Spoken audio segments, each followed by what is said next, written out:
Hi, everybody. This is Christian-basel with Mark-Who42, and we just want to take the time to thank everybody who's contributed to our show to ensure that we continue to bring you the latest news, reviews, and interviews throughout the WHOniverse and beyond, like our friends at Audible.com. Right now, you can actually go there and get a free 30-day trial and a free download. Just simply go to audibletrial.com/Mark-Who42 and sign up, and that's all you have to do. And if you'd like to contribute directly to the show, go to www.mark-who42.net and hit the donate button on the far right-hand side. Contribute whatever you can give us so that we can bring you this show. Thank you again for everybody who contributes, and thank you for listening.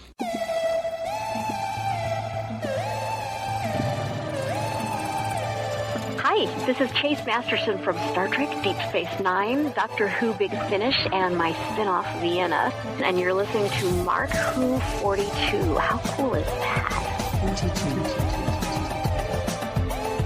42. Welcome to Mark Who 42. That's right, Mark Who 42, the Doctor Who radio show here on Town Radio. I'm your host, Mark Baumgarten, and with me today are Trish-helm and Eduardo-m-freyre, and I believe that the future's so bright, I gotta wear sonic shades.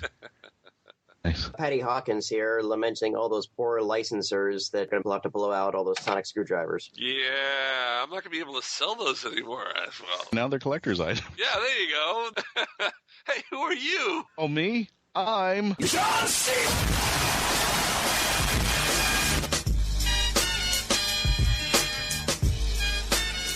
Was that really necessary during my intro? Seriously? I'm Christian-basel. All right. Well, we had a great time last weekend. We got to see The Witch's Familiar. Well, we're going to have our review of The Witch's Familiar in the second half of our show. But first, I think number 10 has come. I'm the Doctor. I'm the last of the Time Lords. I'm 903 years old, and I'm going to save every person on the planet below. But I think I'm going to go to the WHOniverse and beyond first with Mark Who 42 News correspondent Patricia Helm. Oh, Patricia! Patricia, I don't want you to go. All right.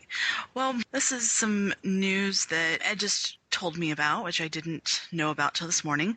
But do you remember those missing episodes of Doctor Who? The old yes, I do. Classic episodes? Web of Fear and Enemy of the World, yeah. And the man that found them, Philip Morris, he found a bunch of episodes in a storeroom in Nigeria, and he was going to ship them back to the UK, and it was supposed to be all of them, but then episode 3 went missing. Isn't that what it was? Yeah. And when they released it with a reconstruction. A reconstruction, exactly. Well, he was saying that when he initially located it, that episode 3 was part of the collection. And so now he believes that they actually probably sold that episode to a private collector. Ooh. That's not nice. That baffles me. You're like, who's going to have, only I have episode 3 all to myself. First of all, what kind of Doctor Who fan has enough scratch for that? That's what I really don't understand. I was about to say, I'm sorry about the cliche, but how is that Whovian at all? Unless we're talking about, not to be not skirt politically incorrectness, but this is Africa, and who knows? Somebody who just, worked at the Nigerian TV station could have sold that thing for $20 and a sandwich. No, that's wrong. That's wrong. I did not condone that statement. Well, first of all, Patrick, to jump on your statement, we don't know how much it was sold for. It may have been sold for a pretty penny. And this is the thing. Even if the person it was sold to is a Doctor Who fan, you'd be surprised. In fandom, you've got people who they're not going to be altruistic. If they have a holy grail, they may hold on to it just so that they can have the bragging rights to go, hey, guess who has episode 3 of Web of Fear?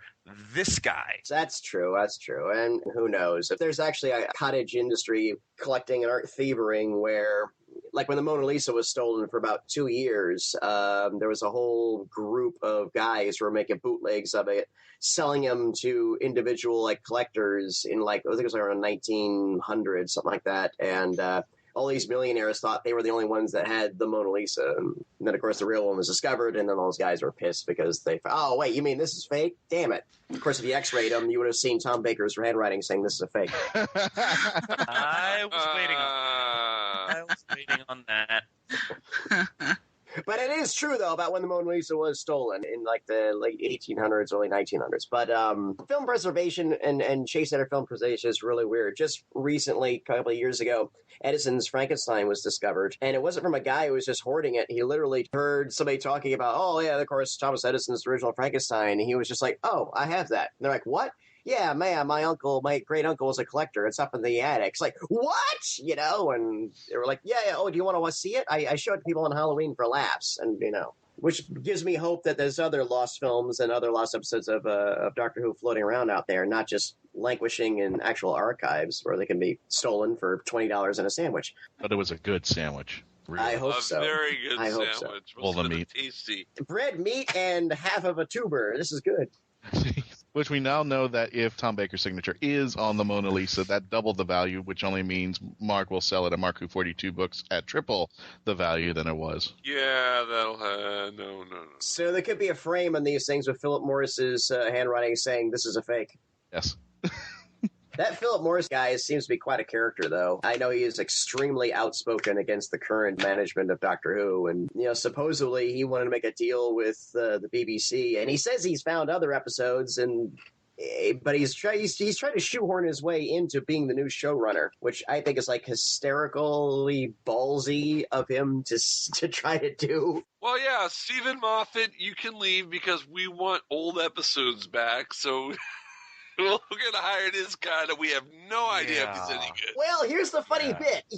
You know, somebody just looking at it, well, let's see, these are worth a lot of money, and somebody who just only looked at everything in dollars and cents probably just said, well, hold on a second here. It's like, no, that won't work. But they considered it. You know, for about 15 seconds, somebody in charge considered it. Probably. Too much. Too. Well, let's hope there's still more out there. And let's. I hope there are. I mean, yeah. Apparently, there's 97 more episodes missing. I know. I know we can listen to them, and I know there's reproductions, but I am still holding off, or at least holding off for another 10 years until computer generation animation gets to the point where you can just recreate them realistically from the established stills. I would like to see more episodes of Dalek Master Plan come back. I would love, because most of the episodes are Patrick Troughton stories that are missing, and we miss the flavor of the great Second Doctor Patrick Troughton. I hope some of those are found as well. Me too. Trish, what's next? All right. Well, moving on to news about, kind of news. Jenna-Coleman leaving. Woo! Well, apparently bookies... Sorry. Apparently bookies, they're starting to list their favorites for the next companion so people can start betting. That's right, because Doctor Who betting is a national pastime in England. Wow. Apparently the current frontrunner is an actress named Michelle Keegan, and she's best known for being on Coronation Street as Tina McIntyre, and her odds were originally 10-1, and now it's down to 4-1. Oh. I don't know if that means anything or not, but well, that not really. I'm not a betting fan. And then our wonderful friends at the Mirror, they're claiming they're claiming that Richard Madden, the guy from Game of Thrones, that he's at the top of the list to replace Peter Capaldi. He just got the job. I know. I mean, they're saying this, and this is what it says. The sources claim that Peter Capaldi has admitted he finds filming the series tiring and is left with little time for other projects. He dropped a further hint he might be leaving by revealing he will go to the U.S. to direct 2 episodes of the political satire Veep. Yeah, I heard about that. That sounds like an awful stretch of the imagination. First of all, if the love that Capaldi shows for the series, I wouldn't be surprised if he tries to do a marathon for the next 10 years. No matter how much he's getting paid, I'm sure he's loving the celebrity status. I'm sure the fan love is more than enough to make up for anything you could direct on HBO there. Ouch. That's just... Taking a dig at HBO. Wow. I mean, if you think about it, the episodes, if he does direct Veep, they'll probably go up for an Emmy and he'll win for Best Director. He's won awards before. He's got an Academy Award! I know! Yep. I know. For directing. Yeah. Yeah. So his life that he's gotten everything that he needs. Now he wants to do everything he wants. And I really don't think he's walking out the door anytime soon. I hope he doesn't. I agree. Do you guys want to hear about the ratings on these first 2 shows? Oh, sure. Go ahead. Okay, well, it's interesting. So in the UK, their overnight figure for the Magicians-Apprentice was 4.58 million. And they actually haven't come out with the actual numbers yet, which is odd because usually by now it's out. But that's like 2 million less than it was for Deep Breath. So they're trying to figure out what's going on in the UK. What However, about here in the U.S., it was the highest rated season premiere ever on BBC America. Thank you, Americans. Over 2 million people watched it, and 1.1 million of those were adults 18 to 49, which, is kind of the target demographic. And the only thing that beat Doctor Who in the time slot was college football and the finale of Sábado Gigante on Univision. Or, if you want to do it absolutely correctly, Sábado Gigante! Hey, Ed, why don't you get them to keep the show on and you do the show? No, sorry to see it ending, but you know what? No, thank you. No, I speak for Patty, too. We don't watch Univision, memories. so it doesn't even matter on our planet. I've got enough memories of being babysat by my grandmother and having her watching the show while doing so. We could call you Don. No. Oh, okay. No. The Don. All right. No. Wait, that's Trump. I'm sorry. Do I look like Donald is Trump. I'm sorry. Do I look like Donald Trump to you? No, I wasn't thinking Donald Trump. Oh, but, God. Anyway, the numbers also went up for the age groups of 12 to 24. It actually went up 186%. And for 18 to 34-year-olds, it went up 161%. And it was the number one drama talked about on social media. Number one on Tumblr, number one on Facebook, Twitter, YouTube. It was only number 2 on Instagram following The Walking Dead, but whatever. That's pretty good. Yeah, it is. It had a larger presence on social media than a lot of the other premieres in recent history, larger than Scandal, Agents of S.H.I.E.L.D., True Detective, Outlander, Glee, The Flash. However, The Witches Familiar, their overnight figures, it was only 3.7 million. Wow. So it went down quite a bit. I don't know what's going on in the UK. Fans in England, you should be watching Doctor Who on Saturday nights. You should. You're making the ratings go down. That's not good. Now, did we get anything on BBC iPlayer? Because I've talked to my few friends who know relation in the UK, and a lot of them are switching over to BBC iPlayer to watch Doctor Who. So I don't know if they that's haven't the thing to given say. any iPlayer or any other ratings statistics that I can find. They'll probably have those next. And then they had an audience appreciation of 84. Oh, that's good. That's good. So that's pretty good. Yeah. So I'll be interested to see what the actual figures are once they finally get the iPlayer results out. Right. Maybe that'll help. That'll help correct some of it. I hope it does, because, I'm loving Series 9, and I can't believe people are, missing it. So they must be watching it on the iPlayer, I hope. It has to be. I can't see that many people just abandoning it. Yeah, in the UK. it doesn't make sense. Doesn't make sense at all. Well, the BBC, they've released the official synopsis for the next 2 episodes. Oh, Under the Lake and Before the Flood. Before the Flood. Okay, I guess we could get people ready for next week. Go for it. Why not? Yeah. Do we do a spoiler alert? We don't. Unless whoever writes these episode descriptions can't handle themselves and wants to blow surprises early. All right. For Under the Lake. When an underwater base comes under attack, the Doctor and Clara must save the frightened crew and defeat an impossible threat. What is behind these terrifying events? And can they really be haunted by ghosts? Before the Flood, on a remote army outpost, a fearsome alien warlord, the Fisher King, sets in motion a twisted plan to ensure his own survival. The ripples will be felt around the universe. Is this chain of events inevitable? And can the Doctor do the unthinkable? Now, these 2 episodes, it's a 2-parter. It's linked together, right? Yes. Yeah. Okay. Cool. I can't wait to see it. I am loving this season. Whatever problems we had last season so far has turned around. But there was just a Dalek episode, so... Yeah, but I think it's kind of a badass Dalek episode. Oh, my God. And we're going to get into that. Do you want to hear some birthdays? I would love some birthdays. So we missed a couple of birthdays last time. On September 22nd, we had Billy Piper and Fraser Hines. And then today, as we record this, we have Dan Starkey and Dominic Glenn. Say the head. What do you get a Centauran for his birthday? A dead Rutan. Yes.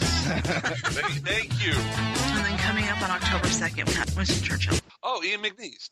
Yeah. Yes, cool. We actually have another birthday today. Oh, do we have another birthday today? Yeah, and this one even goes beyond the WHOniverse. Beyond the WHOniverse. Yes, go for it. Uh-huh. It's today is also the birthday of Garrick Hagan. In Doctor Who, he was in a Third Doctor serial playing Kiv. He also was in A Town Called Mercy as Abraham the Undertaker. And more importantly for sci-fi fans, he was in Star Wars as Biggs Darklighter, Luke's friend. Oh. Luke's friend from Tatooine. That just sounds so wrong. Biggs Darklighter. Oh, come on. It's Mark. That's Okay, such okay. an innuendo. I'm sorry. Mark, fine. okay. Mark, you know what? Mark, shame on you. Okay, shame on you. Sorry, I'll go in the corner. We're talking about a beloved side character from a very popular sci-fi franchise, and you're making fun of his name? You don't go to the corner. It's Biggs' birthday, and you make fun of him? The hell, man? Does he have a big Darklighter? What is wrong with you? God, you're making fun of Biggs. Patty, back me up here. Not for nothing, but Biggs. Put it this way: if they ever put his scenes back in, people would realize just how important Biggs really is in his life. The whole opening scene on Tatooine at the station. Yeah, Tashi Station with Coop Stark, who later on to do softcore porn, but we won't talk about that. You know what? No, we have to talk about that. Come on. Biggs Darklighter. He was in the Star Wars comic because they wrote the comic before the movie came out, so they left that scene in. So it was very important. Yeah, Biggs was a big deal because to Luke, Biggs was everything.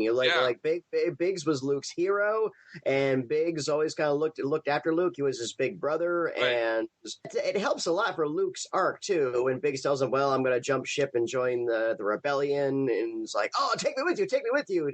Well, no, you got to stay here, And by the end of the movie, when Biggs sees Luke again, he's no longer the kid. He's like, wait, you hooked up with these guys and saved the princess? And wow, okay. I mean, a little bit like Bucky and Steve Rogers in the Captain America films. There's a little bit of that arc where it's like, wait a minute, you started out in the story as my sidekick. Now I'm yours? Wait a minute. Kind of fleshed out. But not any jealousy or rancor. It's just like, wow, so... Well, hey, kind of fleshed out Luke a little better there. Very much so, very much so.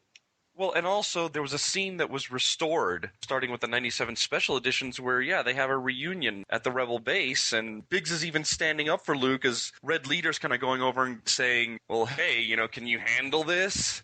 Yeah. And, Biggs is like, oh, come on, this guy was one of the best pilots in Tatooine, Of course he can handle it. Could you handle it? Oh, no way, I seen it in the movie. You don't. Ow!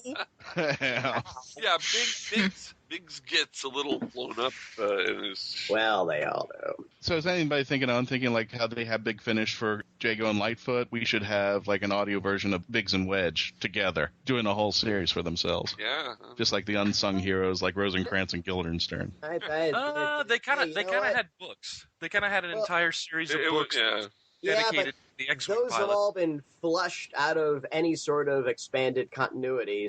Everything pre-2015 is gone. So it's a clean slate. So if somebody else wanted to do their version of Biggs' story and his adventures, the path is open and clear. Well, and not to mention in Final Fantasy, they've always had a running joke where they have two characters named Biggs and Wedge. And actually, Biggs and Wedge? And that's not a sexual innuendo? I'm sorry. Okay, Mark, you know what? Okay, no, get to the corner. Wow. Get to the corner, man. Gee. Mark, usually I'm the dirty one in this show, but you're gonna shove me out of my niche here. Mark, you've had epic geek fail right here, okay? I'm epic sorry. Geek fail. Yes. Get in the corner. Get in the corner. I was in the corner. Right now. I was shouting from the corner. Where can I go now? Out of the room? You hired me on this show to be the dirty one. You're trying to shove your way into my spot. Ever since you came on this show, you've had a very good influence. Well, I should say bad influence on all of us.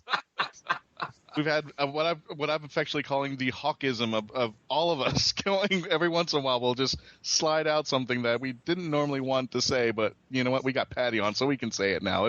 The license is open, so yeah. You are the good bad influence we've needed on the show. But as long as we maintain the non-explicit rating, we are fine. That'll last for 5 seconds. Okay, are there any more birthdays, Trish? No, that's it. Okay, so we're going to go to a commercial break. When we come back here on Krypton Radio, we are going to give you our take on The Witch is Familiar. We'll be right back. Attention all Whovians! While you're waiting for the new episode of Doctor Who, start your own adventures with a book from Mark Who 42 Books. They carry unique and rare books at affordable prices. Visit Amazon.com/shops/MarkWho42. That's Amazon.com/shops/MarkWho42. Mark Who 42 Books. Set your imagination free into the Whoniverse. It's Showtime Synergy. The latest review podcast from the Geekcast Radio Network is here. So join TFG1 Mike, Nicole Hailstorm, and myself, Lady Rec, as we will be reviewing all 65 episodes of Joe and the Holograms in a 25-episode-long podcast. You can find Showtime Synergy on iTunes and GeekCastRadio.com. We are the truly outrageous podcast that you want to be listening to. Remote Control is the new TV podcast from the Geekcast Radio Network. We'll be covering TV shows and topics from the year 2000 to whenever now is.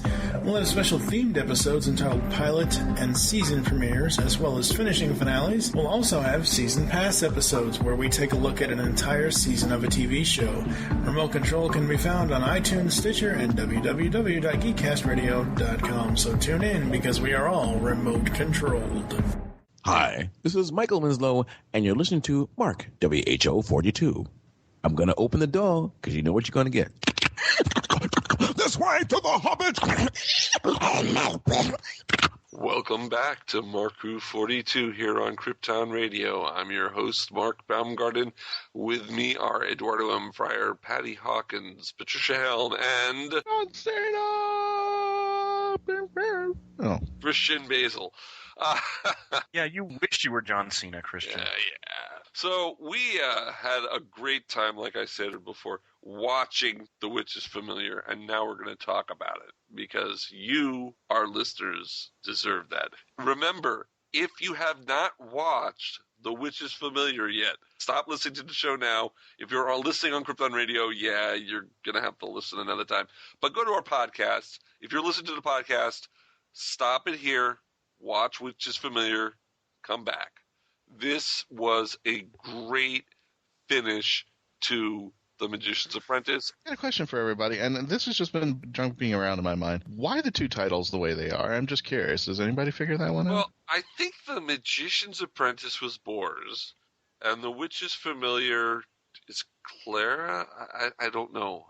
They don't make sense, the titles. You're right. Well, okay, I'm trying. There's no witch. Discuss. Well, okay. Well, hold on. Okay, I kind of have to agree with you. As far as who's the Magician's Apprentice, I don't know who that's supposed to refer to. I'm gonna go out on a limb and say that both titles refer to Clara. That's actually, I agree with him. That's where I was going. Clara. Especially given this episode, since Missy and Clara were kind of joined at the hip for most of it. You know, she was acting as the Witch's Familiar, or I guess a more appropriate title would be the Witch's Bait. You know, the Witch's Canary. You know, I mean, maybe it shouldn't have been Witch's Familiar. Maybe it should have been the Miner's Canary. Yeah, I mean, just the way she was using Clara. It's like, yeah. How deep is that hole? I don't know. Toss a rock or something. Okay, push. Yeah, I could see that coming from a mile away. You know, yeah, I could see that coming too, and there was a part of me going, while it was happening. You know what? There was a part of me that was like, okay, should I feel guilty at the fact that I'm howling with laughter now? No, because we know she's going, and we're happy about it. So let her get hurt along the way. I don't know. Well, let's wow, that's so dark, Mark. Jeez. Wow. Let's go back and start at the let's start at the beginning. You know, like with Clara hanging upside down and Missy sitting there sharpening a stick. Okay. I was really excited at that part, actually. Yeah, me too. I have to say at this point, I was wrong. They weren't dead. You guys were right. They teleported. I admit, last week's show, I was wrong. It takes a big man to say that, like Dark Lighter or whatever. Took you 3 years, too. It took me 3 years to apologize for Everything else in the past episodes. 3 years later. We're pretty used to Missy getting shot and disappearing, but I thought they cheated a little bit because we still saw their skeleton. We did. But we saw the skeleton effect. But you know what? We saw the Cyberman effect, too, and that's how she probably got away from the cyber brig last race. So, I mean, it did make sense because it happened before. And now we have an explanation to why it happened. So we know how Missy lived after Death in Heaven. And Mark, Christian started things off with a question, but I have a question of my own for the group. Okay. Missy is talking to Clara and doing the whole consider the doctor. Mm-hmm. Okay, was Missy's story for real? Yes. Or was she just... The story was for real, but it may not have been Peter Capaldi's doctor. She picked Peter Capaldi's doctor for the sake that he's the actor in it. And she even says, let's go with the eyebrows. I do have to admit, though, anything Missy says... Grain of salt. I tend to take it with a grain of salt because this incarnation of the Master seems to enjoy playing mind games with people. So the story may not be true. It may just be Missy trying to show off like how they survived. It's just that she can't just say, oh, well, you know, the teleporter is rigged so that it can be energized by kill shots. No, she can't just give the answer. She has to build this entire story. She has to have the theatrics. It wouldn't surprise me if the story's not true, especially because it feels so outlandish, especially when we get to the part of, you know, oh, did he escape? No, he ran into a nest of vampire monkeys. I tend to think that the story's not true. It's just Missy. Yeah, you're probably... Curiously enough, I hope the story is true because there's one thing that the story does encapsulate, which I've always been thought that the series was going the wrong direction on. It reestablishes that the Doctor is hyper-intelligent. And far more, because lately it seems like the past couple of years there's been a slide towards, is the Doctor really intelligent or is he just better educated than humans and everything else? But this really firmly reestablished that, okay, yes, his Gallifreyan mind was able to do all those bazillions of calculations to do that effect. So for that reason, I do hope that's kind of true. Plus, let's face it, we all geeked out at the pseudo-Baker, pseudo-Hartnell running around. Yeah, I was going to say that. That was cool. Yeah, that one I will admit, I did geek out. I was actually hoping we'd see maybe one or two other Doctors before... What's going on with the BBC pushing Tom Baker lately? Breakfast with Baker?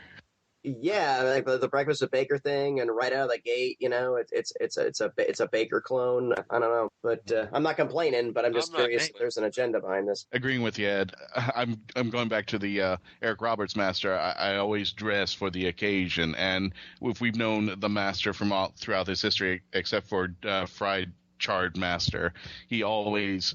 Or in this case, she always now will make the theatrics of what's going on. It can't just be, I got to kill you with a knife. I got to really make this a show-stomping scene. I like the vampire monkey. Yes. I like to see that. Yeah, that was a nice embellishment. That probably wasn't. Yeah, although I got to say, you know, nice of Moffat to tease us with vampire monkeys. You know, all we see is the little eyes.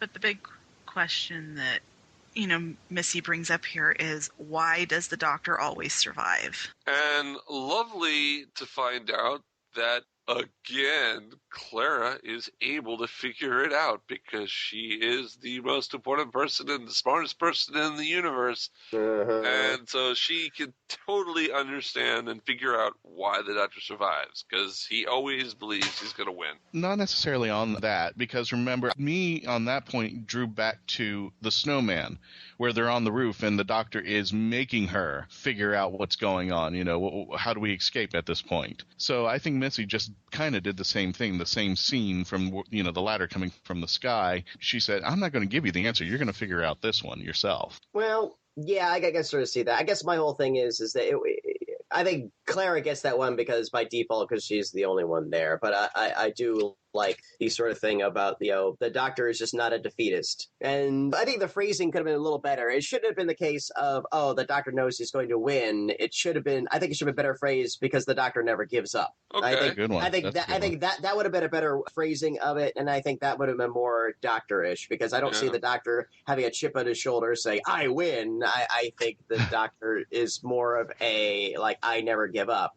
which was, again, his conversations with Davros about, compassion and it's what I am, it's what I do, which I thought the conversations with Davros were the high point of these past 2 parts. Oh, yeah. I mean, I know you're a big Davros fan, and you got love there, Patty, because Davros was all over this. Absolutely. And it works. And not to get, I guess, I get a little spoilery, but I was like, okay. At first, I didn't like the whole Davros truly dying and wants to make peace and see the sun with my eyes and blah, blah, blah. And then he shows his true colors, and I'm like, yeah. We'll get to that, but I mean, that was incredible. Going back to something, I think we can all agree that the Doctor doesn't believe in the Kobayashi Maru. No. He just doesn't. The doctor would have won the Kobayashi Maru without reprogramming. And I don't think this is something new, because we all saw this in the Asylum of the Daleks when the Doctor was walking. Well, I mean, not this, but going back to what Patty was saying, I mean, when the Doctor was walking around, Amy was just spouting out what he's really thinking. He's looking at all the exits, how many Daleks are in the room. He's already 5 steps ahead of everybody before the game even starts, before the first words out of the villain's mouth. He's already figured all this out.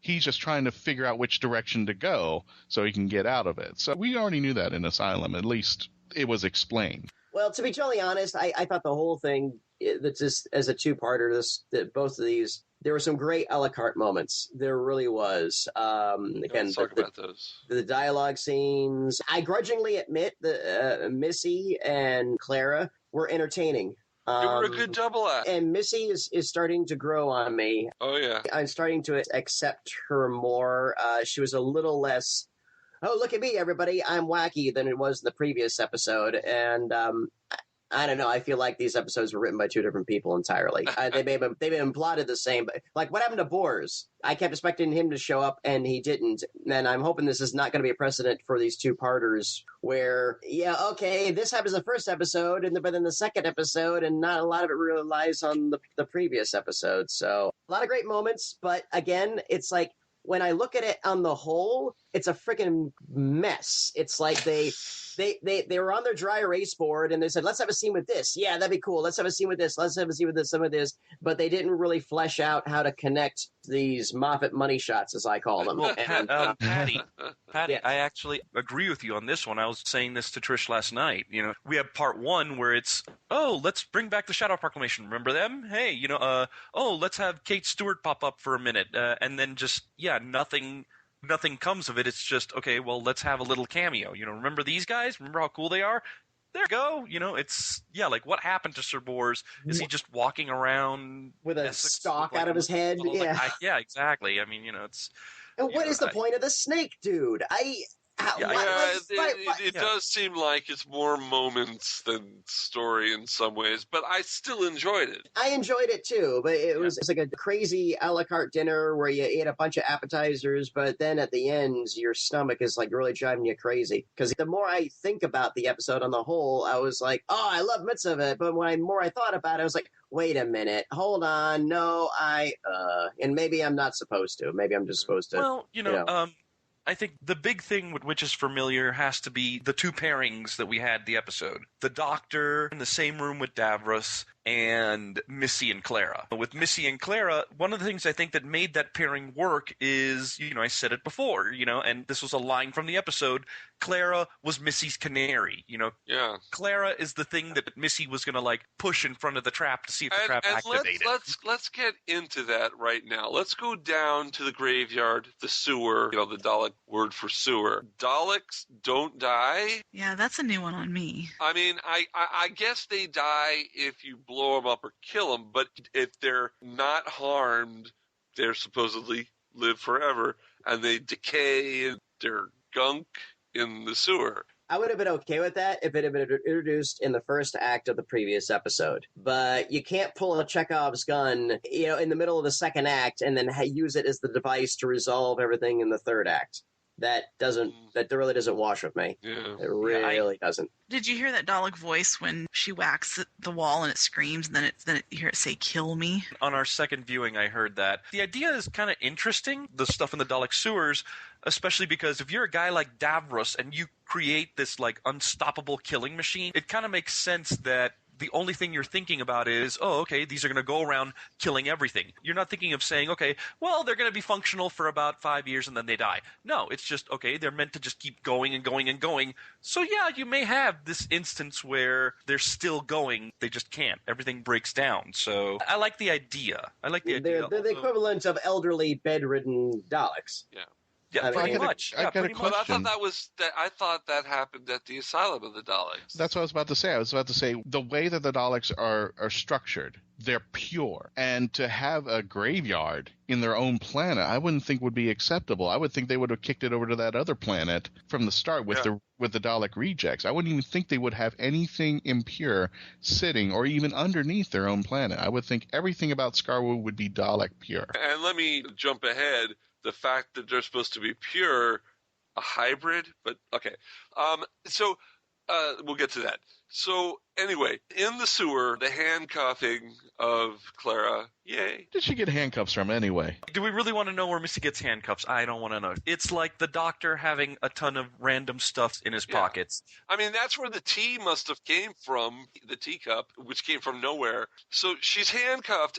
The brooch that Missy is wearing, the Dark Star alloy. That scene brings up another. I said before, take everything that Missy says with a grain of salt. When she's showing the brooch off to Clara, she's like, it comes from olden days of Gallifrey. The Doctor gave it to me when my daughter, and then she gets cut off by the Dalek finally showing up. Right.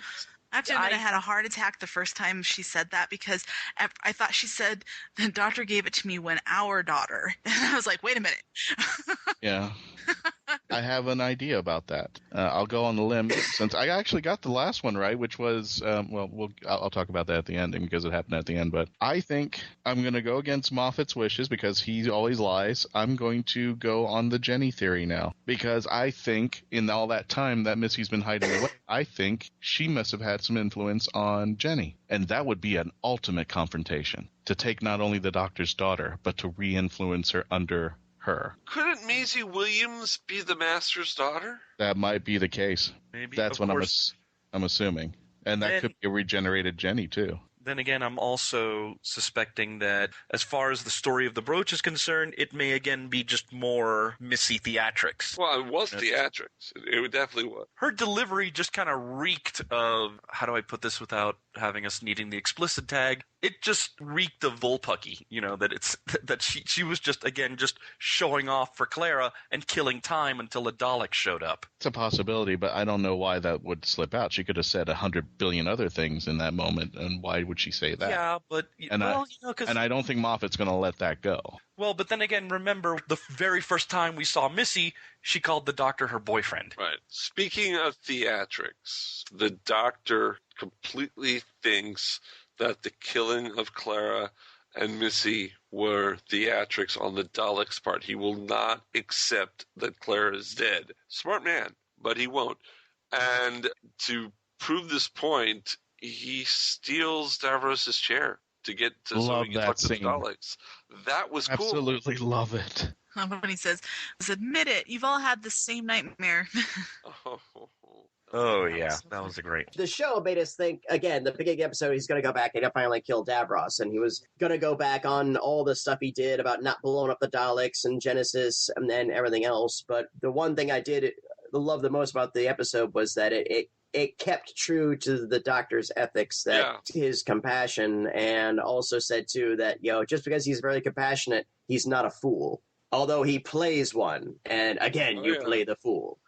Well, I think, Patty, even writing on that, I think it even goes right back to the Fourth Doctor and Davros having that little speech expounded to a even larger level where the Doctor's strength is now Davros's weapon.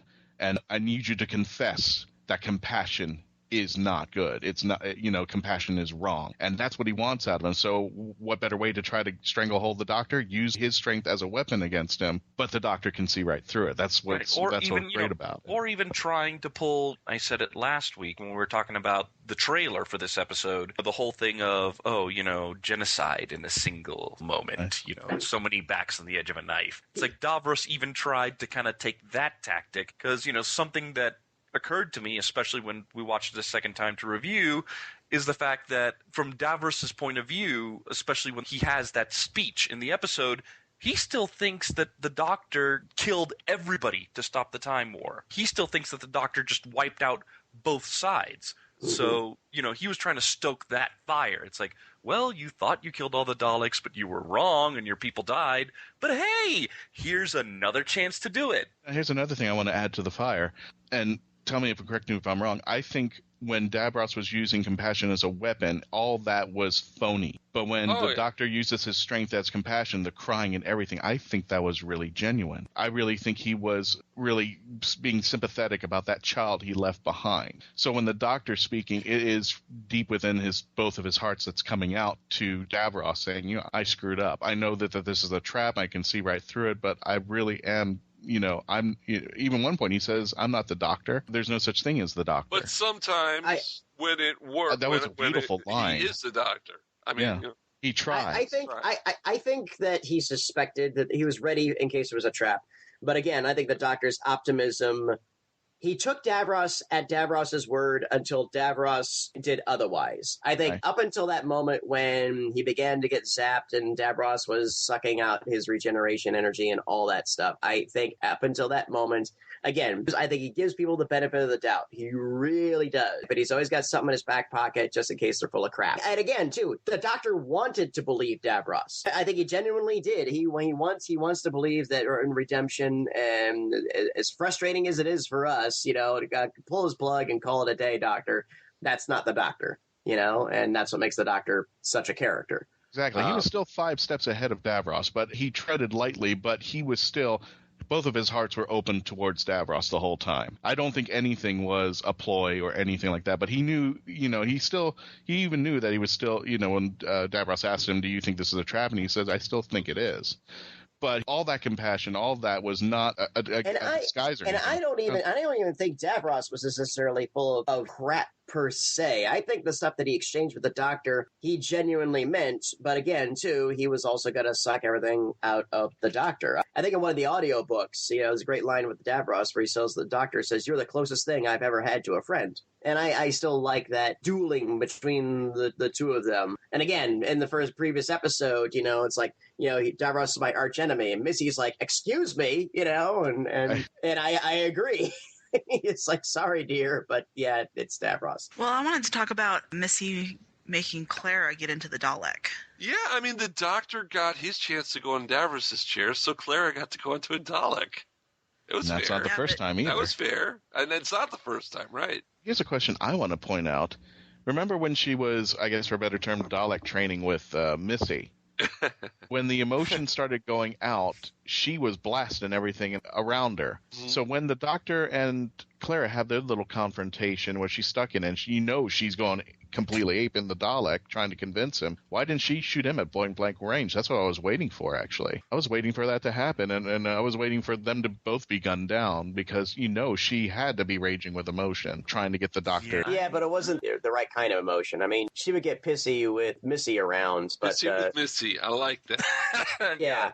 But in front of the Doctor, I think she was more imploring. So I think the emotional equation would preclude that. But I thought the idea of her actually fitting inside of Dalek was really stupid. Mostly because, again, the fanboy in me, knows all the various schematics of the internal workings of a Dalek, and there's no room for a person inside of it, supposedly. Right. But we won't go into that. But going back to William Hartnell, in the first Dalek story ever, those were city Daleks. Ian was inside the Dalek. Those were city Daleks, as we all know. All right. Well, here's another question. Well, how do you? Okay, well, but hold on. Here's another question that was brought up by a friend of ours and our listener, Zion Quiros, who asked, why were all the Daleks able to fly when we know that only the Remembrance of the Daleks and beyond could fly.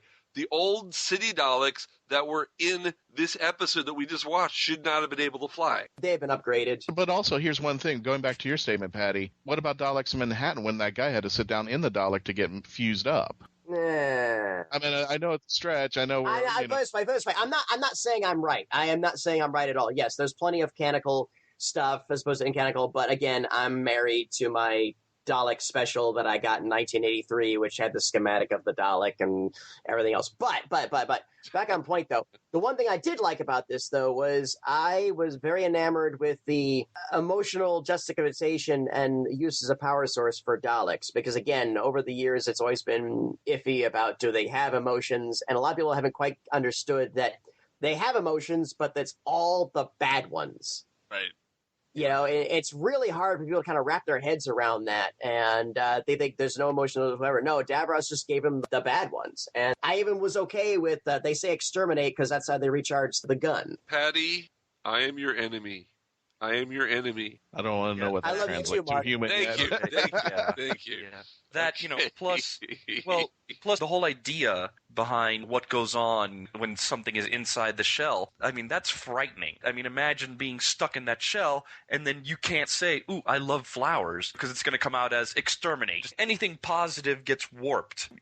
I can see how just being inside a Dalek, not only are you cramped in that little thing with, wires going into your head, but it could just break you psychologically and spiritually after a while. And also, is this the beginning of the end of Clara? Is her being locked up inside this Dalek going to have lasting effects? Well, Missy did say that she didn't know how it would affect her when she was disconnected. I think this is the beginning of her end. The seed has been planted. Yes, I think this is not necessarily ticking. Yeah, not necessarily that she gets killed off or whatever, but I think her final exit, the impetus behind that is going to be the fact that she's been plugged into the Doctor's head, and now she's been plugged into a Dalek's head, and I see that being the plot device that they use for her final story. So, are we saying that Clara is the Dalek hybrid?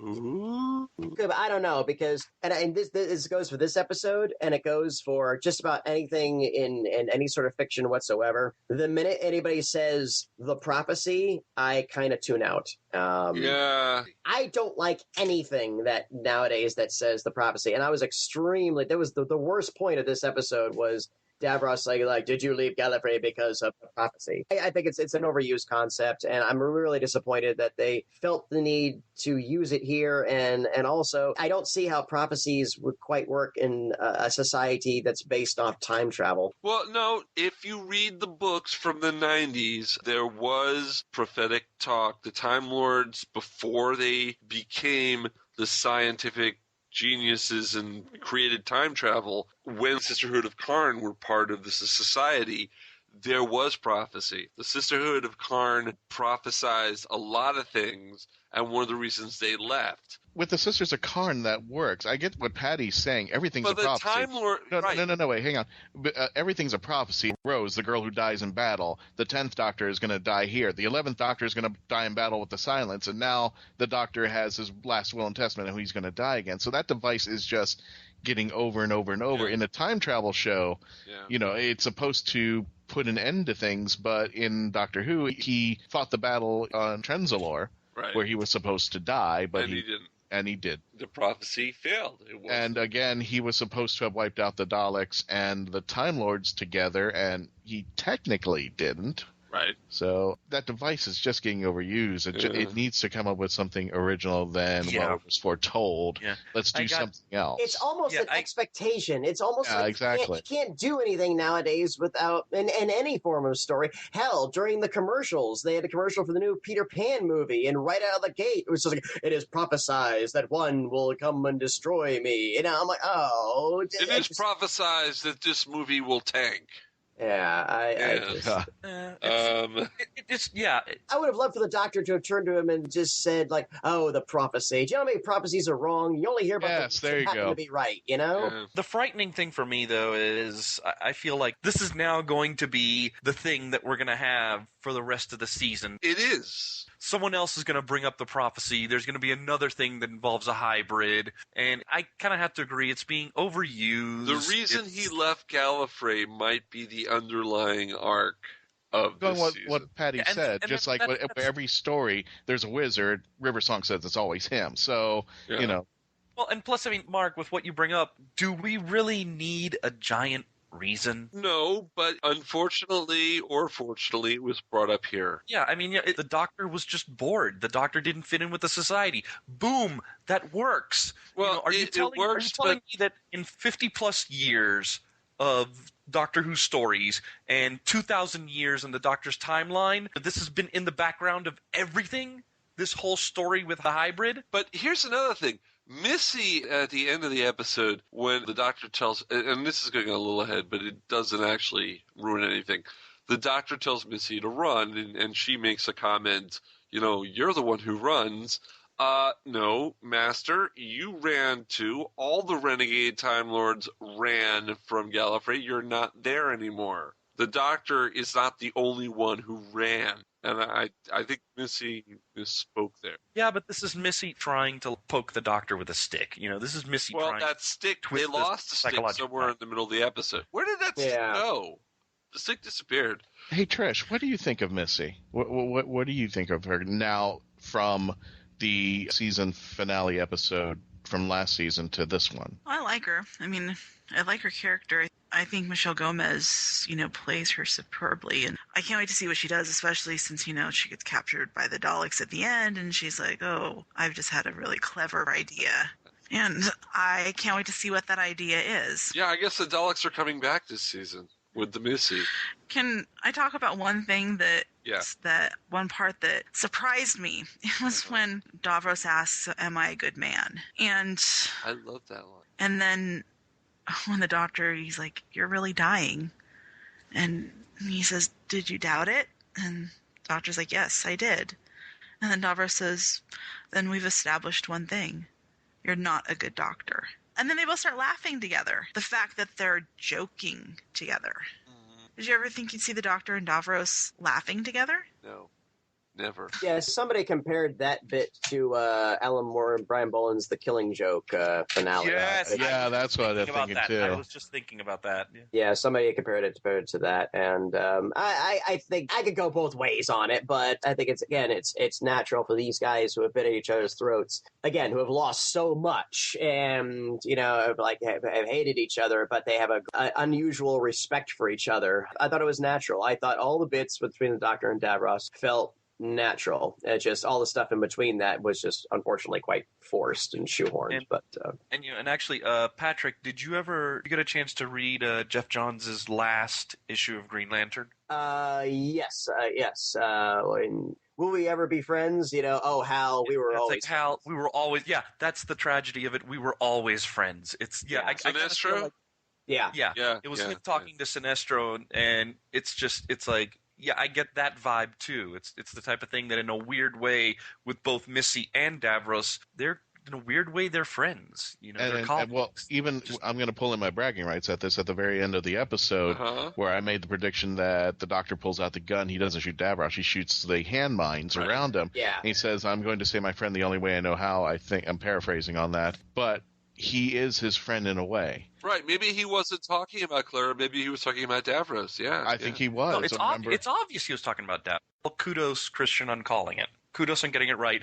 I only have one big problem with that whole ending. And it also goes back to the scene where Clara is stuck in the Dalek shell and about to get killed by the Doctor. The whole thing with, the Daleks shouldn't know the word mercy, and the fact that, they know the word mercy because the Doctor went and saved baby Davros. They knew it pretty well when that one Dalek was up against Riversong. Yeah, exactly. 3 times. Exactly. It feels, There's another problem. Okay, but hold on. And I almost thought it was a continuity error, but it turns out the Doctor wasn't even in the room at the time. So this is the thing, though. This is the thing. Okay, yeah, the Doctor wasn't in the room when that Dalek said mercy to Riversong, but what it feels like then is that the whole thing with, him saving young Davros, Clara saying mercy, and the Doctor going, you shouldn't know it, it feels like it's Moffat going back and fixing a mistake, that people may have thought it was weird for a Dalek to say mercy back in the season 5 finale. This is Moffat fixing the mistake and going, oh no, see, look, this is why. See, it wasn't a mistake. You had to be patient. I got to it eventually. The problem probably could have been solved without that. That does imply, though, that Moffat gives a crap about continuity, and that's a slippery slope. Like, he does, but he doesn't. In this case, it's like he decided to go back and be like, well, I've heard people talking about how it doesn't make sense that a Dalek would be wetting itself over River Song and saying, mercy, mercy. Ooh, let me fix that now since, I'm writing this. It's him fixing a mistake and then going, oh no, see, I had this all along. see. And what about this whole Sonic sunglasses thing anyway? I'm number one, good riddance to the screwdriver. Number two, please don't overuse the sunglasses. That doesn't seem like a Doctor Who thing. It doesn't. That seems like something that would come from a Doctor Who parody. It seems like something that an American reboot would have wanted.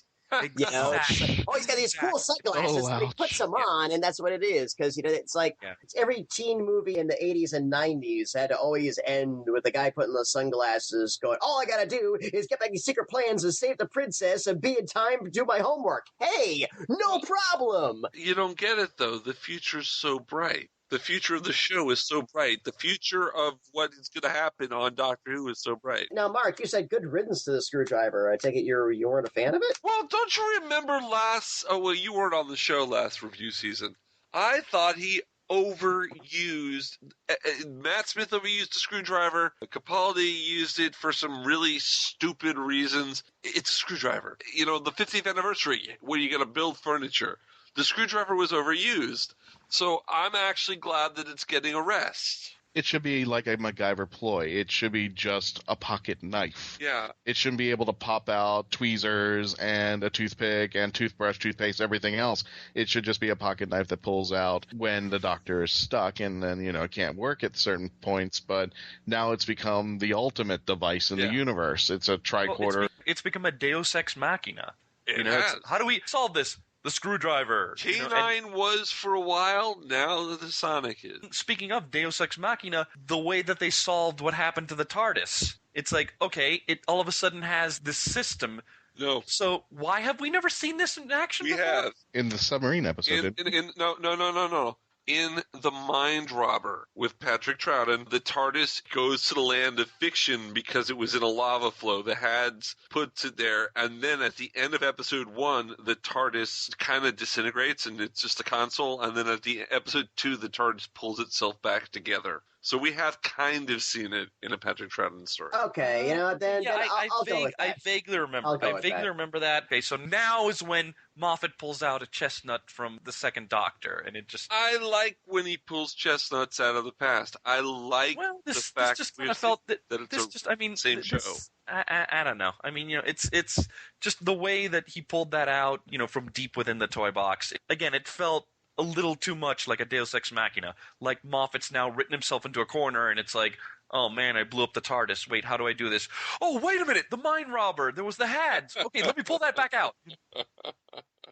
Guys, I hate to say this, but we're out of time. I enjoyed our conversation on this. Ironic for a show about time travel. Yeah, that's a good point. Don't forget, guys, listen to our show on Krypton Radio each week. Go to www.mark-who42.net and join a WHOniverse army. We've got Doctor Who news.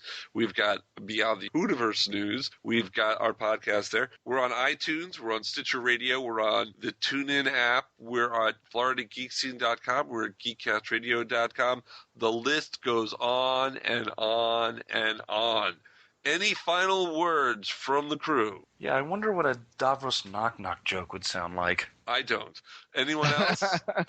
Well, I mean, he told a joke that made the Doctor laugh, so. He did. Don't forget, Time Lord Fest is coming up in October 25th, I think, Christian? It is the weekend before Halloween, Time Lord Fest. It's the Sunday.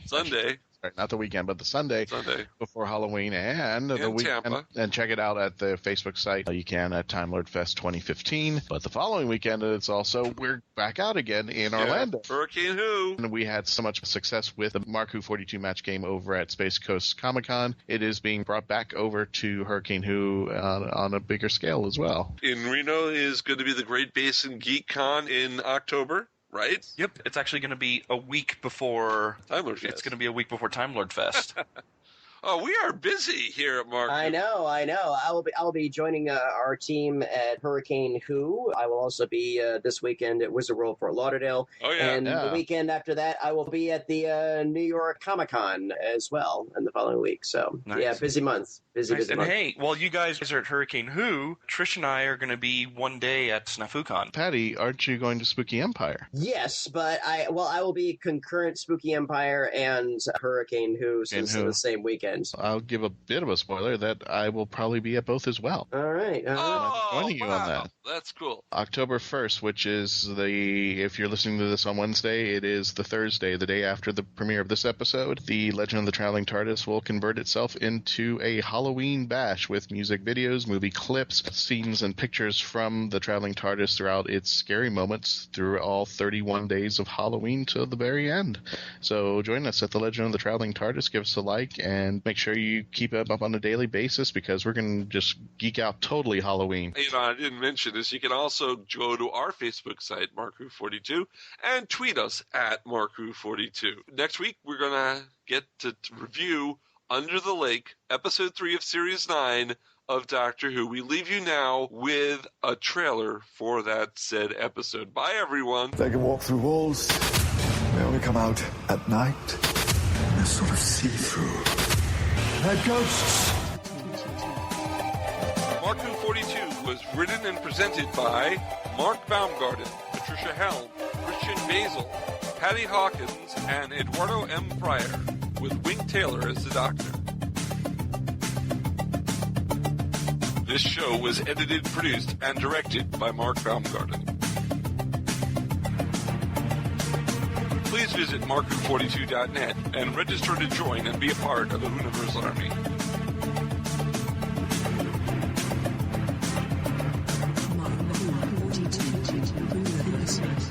We can be contacted by email at mark@mark-who42.net with the subject line ?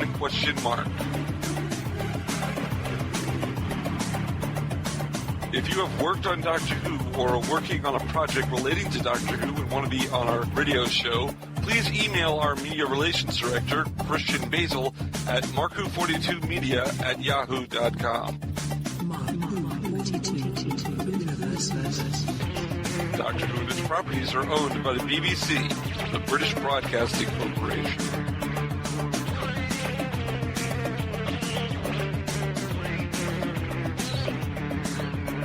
This show is owned and copyrighted by Mark Baumgarten, 2015.